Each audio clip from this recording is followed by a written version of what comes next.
Gawa natin ng timeline si VP Sara Duterte. Alam natin nung June 30, 2022, opisyal siyang naging kalihim ng Department of Education. Pero nung 2023, napansin ni VP Sara na may irregularidad sa pondo. Bali sinasabi ni VP Sara yung original na 5 billion na hinihingi ng Department of Education para sa pagpapatayo ng mga silid-aralan, biglang lumobo ng 15 billion na inaprobahang budget ng Kongreso nang hindi niya alam. Dito niya nalaman na may ibang puwersa na kumokontrol at nagpaparada ng pondo sa kanyang ahensya. June 19, 2024, nag-resign si VP Sara bilang DepEd Secretary. Ayan. Dito hindi pa niya sinasabi yung dahilan kung bakit siya nag-resign. September 10, 2024, yung mga susunod na buwan, just 2 months after siyang mag-resign, pinangalanan niya ang 2 tao na may hawak ng national budget na ngayon ay may kaso na sa ombudsman, si Romualdez at si Saldico. Dito niya binuking kung paano nila kinokontrol ang pera sa Department of Education at wala siyang control dito. Ngayon sa tingin nyo guys, bakit nag-resign si VP Sara? Nagpagamit ba siya? Kaya siya nag-resign, di ba? Kasi she doesn't want to take any part ng ginagawang scam ng dalawa. At binulgar pa niya. Ngayon, kung ikaw ay isang gantong tao, matatakot ka sa nalalaman ni VP Sara. Marami siyang pwedeng isiwalat sa inyo. So, anong gagawin mo? Katulad na napapanood mo sa teleserye, katulad na napapanood nyo sa mga k-drama. Kailangan yung pabaksakin yung tao para hindi makapagsalita. So, bilang ganti, ano bang gagawin nila Romualdez at Saldico? O, nagsimula na silang akusahan si VP Sara ng korupsyon.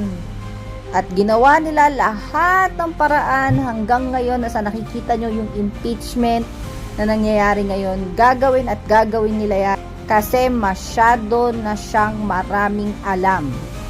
Ito ay isang character assassination, political demolition na job. Ito ang nangyayari sa politics, ito ang totoo. Pag hindi mo susundan ang mga utos ng mga taong to, sisiraan at sisiraan kanila, kakasuhan at kakasuhan kanila. Pero sa huli, anong nangyari?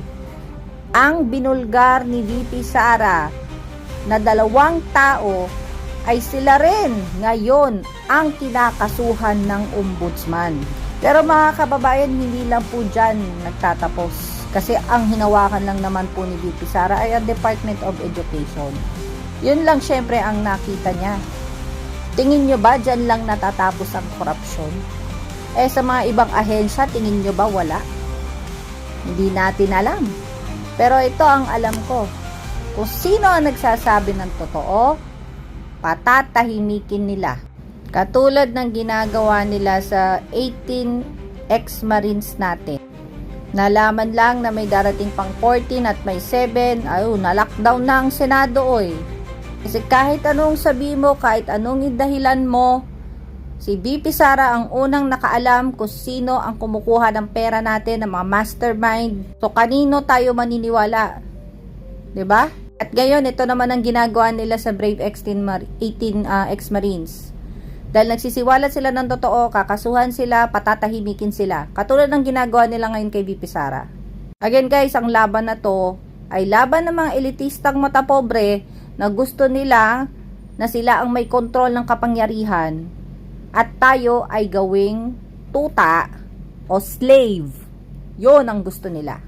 Gusto nila na manatili tayong asang-asa sa gobyerno kahit pera natin yan at karapatan natin yan. Kaya tayo tinataguyod ng mga to ngayon para magising tayo, para malaman natin ang ating karapatan bilang mamamayan ng Pilipino. Kaya lagi nyo itatak sa sarili nyo kahit anong kulay ka pa, aminin mo, tama si Sara, si Romualdez at si Saldico ang pinangalanan niya, nagkokontrol ng budget at ngayon silang dalawa ang kinasuhan ng ombudsman. At hindi lang doon natatapos ang lahat.